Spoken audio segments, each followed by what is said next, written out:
Hello hi, welcome to all. आप सभी लोगों का स्वागत है एनके मित्तल लॉ क्लासेस के ऑफिशियल यूट्यूब चैनल पे। आज हम लोग आपके साथ जो बात करने वाले हैं वो है ट्रायल बैलेंस। ट्रायल बैलेंस क्या होता है, इसके एंट्रीज कैसे होती हैं, तो आज हम लोग आप लोगों के साथ में वो समझेंगे। तो चलिए सेशन की शुरुआत करते हैं। इससे पहले फटाफट से हमारे चैनल को सब्सक्राइब कर दीजिएगा जो भी लोग चैनल पर नए आए हों। सबसे पहले अगर मैं बात करूँ ट्रायल बैलेंस के बारे में, समझ लीजिए जब एक इंसान जनरल में पहले एंट्रीज कर लेता है, उसके बाद में फिर वो उसका लेज़र बनाता है, उसके बाद में जो अगली प्रोसेस होती है वो ट्रायल बैलेंस बनाने की ही रहती है। इस बात को ध्यान रखिएगा। मतलब ट्रायल बैलेंस अपना जो बनाने की प्रोसेस में आता है वो थर्ड नंबर पे आता है, आप ऐसे बोल सकते हैं। मतलब सबसे पहले आप जो बनाएंगे वो जनरल बनाएंगे, जनरल के बाद आप क्या बनाएंगे, लेज़र की पोस्टिंग बनेंगे, और उसके बाद में आप ट्रायल बैलेंस बनाएंगे, और ट्रायल बैलेंस के बाद में आप बैलेंस शीट की तरफ बढ़ते हैं। और बैलेंस शीट आपको ये बताती है कि आपकी जो स्टेटस है वो सही है या नहीं है। मतलब जो स्टेटस चल रहा है कि भी कितनी ग्रोथ हो रही है, कितना नुकसान हो रहा है, इससे पता चलता है। अच्छा सर हम लेज़र के बाद बैलेंस शीट क्यों नहीं बना लेते हैं? ट्रायल बैलेंस का फ़ायदा क्या है? देखो, ट्रायल बैलेंस का फ़ायदा ये होता है कि ये आप लोगों की कोई भी अगर इन दो पार्ट में एरर हुई होती है, क्योंकि एक सीधी सी बात है, आखिरी हमेशा सही होनी चाहिए, तो उन एरर्स को फाइंड आउट करने में हेल्प भी करता है कहीं ना कहीं। अब सर कैसे हेल्प करता है और इसको बनाने का तरीका क्या है, तो उस सब की बात हम लोग करना शुरू करते हैं। तो चलिए सेशन की शुरुआत करते हैं। सबसे पहले ट्रायल बैलेंस एक तरह से आप लोगों का एक तरह से बुक शीट है, वर्कशीट है, जिसमें आप लोगों का डेबिट और क्रेडिट का बैलेंस प्रॉपर रूप से लिखा हुआ होता है। किसी भी एसेट्स या किसी भी लायबिलिटी के पॉइंट ऑफ व्यू पे आप लोगों को पता चल जाता है कि उसकी स्थिति इस वक्त क्या है। तो ट्रायल बैलेंस एक तरह से हमारे लिए चीज़ों की बुक कीपिंग समरी होती है, जिससे हम चीज़ों को आराम से जान सकते हैं। उनके बैलेंस के पॉइंट ऑफ व्यू पे क्रेडिट और बैलेंस कितना अवेलेबल है, इससे हम लोग पता कर सकते हैं। ट्रायल बैलेंस का फॉर्मेट जो होता है वो आपके सामने ये रहा। इसमें एक कॉलम होता है डेबिट साइड का, एक होता है क्रेडिट का, और एक आप लोगों का जो बनता है वो आता है LF यानी कि लेज़र फ्लो नंबर, यानी कि लेज़र जो पेज नंबर पे है उसका, और एक होता है आप लोगों का यहाँ पे पर्टिकुलर का। यहाँ पे आप अकाउंट हेड बोल दीजिए सर। अकाउंट हेड मतलब अकाउंट हेड बोले तो कि आप उस किस हेड का नाम यहाँ पे रखने वाले हैं, कौन सी हेड है कौन सी नहीं है, तो आप वो बोल सकते हैं। डेबिट और क्रेडिट का अमाउंट रहता है। इसको बनाने के 4 मेथड होते हैं, total method, balance method, total and balance दोनों, या total method eliminating the account having a equal total. इसको मैं समझा देता हूँ। टोटल मेथड का मतलब क्या होता है, जैसे मान लीजिए आपने यहाँ पे कैश अकाउंट बनाया है, इसमें हमने क्या करा, सारा का सारा डेबिट साइड का और सारा का सारा क्रेडिट साइड का टोटल निकाल दिया। इसमें हमने बैलेंस नहीं निकाला, तो डेबिट साइड का और क्रेडिट साइड का जो भी हमने टोटल निकाला, डेबिट का टोटल मैंने यहाँ पे कैश लिख के नरेशन लिख के क्या करा, डेबिट का सारा टोटल कैश का डेबिट में लिख दिया, क्रेडिट का सारा टोटल क्रेडिट में लिख दिया, तो ऑटोमेटिकली बैलेंस जिसका ज़्यादा होगा निकल आएगा। Okay sir. दूसरा तरीका होता है बैलेंसिंग मेथड, जिसे हम लोग अपनाते हैं जनरल में। यानी कि एक साइड का, जैसे कैश साइड का हमने बैलेंस निकाला, यहाँ से हमने बैलेंस निकाला, जो हमने लेज़र बनाया था तब भी हमने बैलेंस निकाला था, मैंने आपको बताया भी था, तो उसका बैलेंस निकाला और बैलेंस अपना हमने यहाँ पे रख दिया। ठीक है। थर्ड वन आता है इन दोनों का मिक्सअप, यानी कि जिसमें आधा हम लोगों का टोटल का पार्ट भी बनता है इधर की तरफ, और उसमें हम लोगों का बैलेंस का पार्ट भी इधर की तरफ बनता है, मतलब उसमें दोनों ही मेथड दिखाए जाते हैं। ओके। फोर्थ वन आप लोगों का आता है एलिमिनेट कर देना उस अकाउंट के जिसमें टोटल वैल्यू बन चुकी है। मतलब मान लीजिए 400 रुपये यहाँ पर आए, 400 रुपये यहाँ पर आए, डिस्काउंट था सपोज करिए, 400 रुपये का मुझे कैश डिस्काउंट मिला, 400 रुपये का मैंने कैश डिस्काउंट दिया, तो यहाँ पे बैलेंस तो वैसे कुछ नहीं बचा। ठीक है, तो हम उस ऑप्शन उसको दिखाएंगे भी नहीं। हम क्या करेंगे, उसको दिखाएंगे भी नहीं, क्योंकि उसका अगर बैलेंस बराबर है तो उसको सीधे सीधे एलिमिनेट कर दो। अब अगर टोटल मेथड बना रहे होंगे तो 400 हम डेबिट में लिखेंगे, 400 हम क्रेडिट में लिखेंगे। बैलेंस बना रहे होंगे तो सीधी सी बात है, बैलेंस करके हम डिस्काउंट के आगे नील कर देंगे कि भैया कुछ नहीं है, मतलब हम शो तो करेंगे लेकिन डिस्काउंट का नाम। ये बंदा क्या बोलता है, फोर्थ वाला मेथड उस हेड को दिखाओ ही मत, खत्म कर दो। तो आप लोगों का सबसे बढ़िया रहता है वैसे बैलेंस मेथड, जिसमें हम लोग बैलेंस के थ्रू चलते हैं, जो जनरल में अधिकतम यूज़ भी होता है। बट आप लोगों को ध्यान रखना है, पेपर में क्वेश्चन ये आता है कि ट्रायल बैलेंस के कितने मेथड होते हैं, तो जवाब है 4 मेथड होते हैं।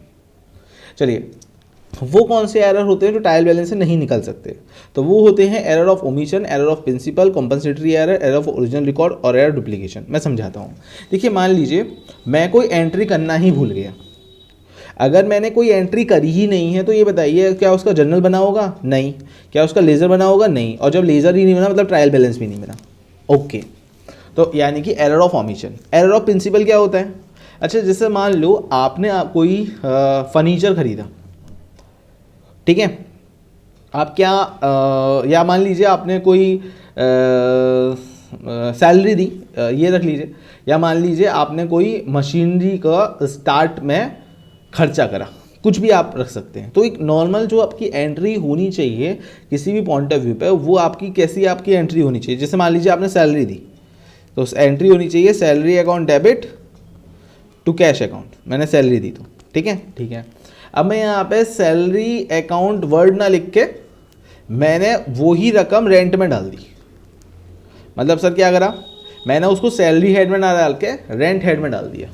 अमाउंट मैंने 400 रुपये जो मैंने सैलरी दी थी वही डाला, तो उससे कोई फ़र्क पड़ेगा क्या? नहीं सर, कोई फ़र्क नहीं पड़ेगा।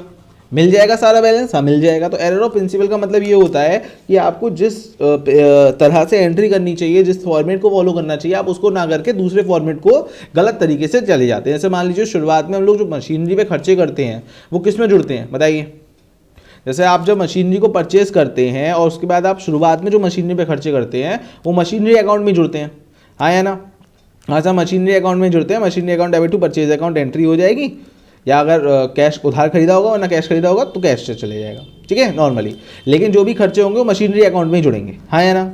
हाँ सर, मशीनरी अकाउंट में जुड़ने चाहिए। लेकिन लेकिन लेकिन लेकिन लेकिन मैं ऐसा मशीनरी अकाउंट में नहीं जोड़ रहा। मैंने जो शुरुआती खर्चे करे उसको मैंने एक तरह से कैरेज का अलग निकाल दिया या अदर निकाल दिया, तो वो गलत तरीका है ना? शुरुआती खर्चे मशीनरी में जुड़ने चाहिए, लेकिन इससे कोई फ़र्क नहीं पड़ेगा मेरे अकाउंट्स पे। तो एरर ऑफ प्रिंसिपल का मतलब ये होता है जो रूल्स हैं, रेगुलेशन है, हम उसको फॉलो नहीं करके गलत तरीके से कर दें। कंपनसेटरी एरर क्या होते हैं? एक एरर दूसरे को सुधार देता है। जैसे मान लीजिए मैंने 400 रुपये का रेंट दिया, तो एंट्री हुई rent account debit to cash account. ठीक है सर, आपने 400 रुपये का रेंट दिया, rent account debit to cash account. लेकिन मैंने अब यहाँ पे 400 की जगह क्या कर दिया, 200 कर दिया, मतलब 400 रुपये कम लिख दिए। अच्छा ठीक है, अब मुझे कुछ पैसे मिले, सैलरी मुझे मिली, तो वो भी मुझे कितनी मिल रही थी, वो भी कुछ ऐसी ही मिल रही थी। तो जब एक गलती दूसरी गलती, मतलब वो भी मुझे 400 रुपये मिल रही थी लेकिन बाई मिस्टेक मैंने उसे भी 200 लिख दिया। तो जब एक गलती दूसरी गलती को क्या करे, पूर्ति कर दे, आपस में ही पूर्ति कर देना। अब सीधी सी बात है, इस बात की पूर्ति यहाँ पे ही हो जाएगी। हाँ सर, तो एक छोटी सी बात समझिएगा, कंपनसेटरी एरर वो होते हैं जब एक की पूर्ति दूसरे से हो जाती है। मतलब आपने को जितना डेबिट साइड में आपका कम आ सकता था उतना ही आपका क्रेडिट साइड में भी आपने बाय मिस्टेक कम कर दिया। तो अगर एक की पूर्ति दूसरे से हो जाती है तो उस कंपनसेटरी एरर बोलते हैं। एरर ऑफ ओरिजिनल रिकॉर्ड, ये वही है एरर ऑफ ओमिशन जैसा। मतलब अगर आपने जैसे एंट्री तो करी, जैसे मान लीजिए मैंने सैलरी दी, इसकी एंट्री तो करी, लेकिन मैंने बुक्स में 400 की जगह उसे 200 ही दिखा दिया। तो अगर आपने 200 ही दिखा दिया तो 200 ही दिखेगा आगे तक, खत्म बात।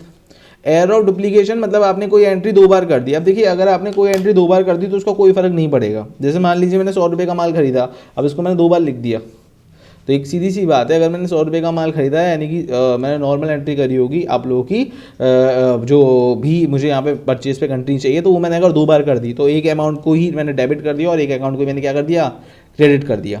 तो अगर ये बराबर का हो चुका है तो उसका भी कोई फ़र्क नहीं पड़ेगा। तो एरर ऑफ डुप्लीकेशन का भी कोई फ़र्क यहाँ पे नहीं पड़ता है, इस बात को ध्यान रखिएगा। कौन से एरर ट्रायल बैलेंस से निकल आते हैं? Arithmetical error. मान लीजिए आपने कोई गुणा भाग में कोई गलती कर दी है, वो निकल आएगा। मान लीजिए अगर आपने गलती से किसी और साइड में पोस्ट कर दिया है, रॉन्ग साइड में, और उसे आपको क्रेडिट साइड या डेबिट साइड में पोस्ट करना था, तो वो पता चल जाता है।